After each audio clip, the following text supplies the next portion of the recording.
Hello everyone, and welcome back to our channel. Today we're diving into the world of negotiation with some powerful techniques from former international hostage negotiator for the FBI, Chris Voss.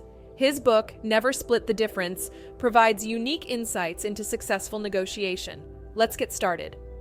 The first technique is mirroring. This involves repeating the last three words or the critical 1 to 3 words of what someone just said. By doing this, we make the other person feel understood and encourage them to continue their train of thought, often revealing more than they initially intended. For instance, if someone says, "I want a better price," you mirror them by responding, "A better price?" The second technique is labeling. This is all about voicing the other party's feelings to demonstrate empathy.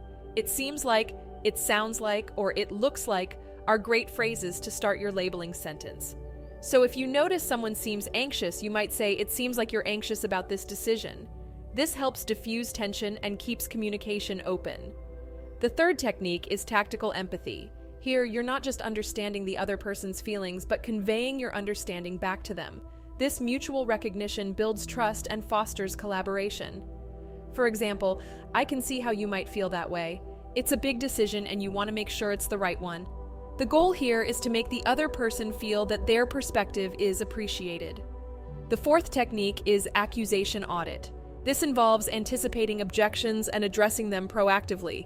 It helps control the narrative and prevents being caught off guard. For instance, "You might think I'm being selfish by suggesting this, but let me explain why I believe this is a fair approach." The fifth technique are calibrated questions. These are open-ended questions, usually starting with what or how, designed to invite the other party to share more information. A question like, "How can we resolve this to benefit both sides?" makes your counterpart think more deeply and potentially reveals their underlying needs. The sixth technique is the black swan theory.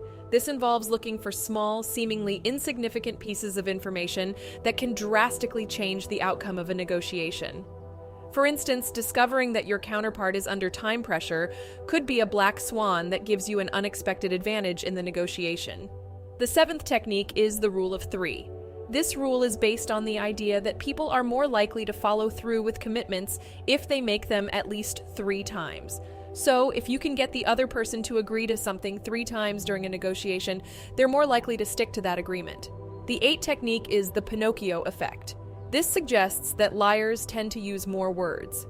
Therefore, if the other party starts speaking more elaborately or convolutedly, they might not be telling the truth. Finally, the 7-38-55% rule. This reminds us that in any conversation, 7% of the message is conveyed through words, 38% through tone of voice, and a whopping 55% through body language.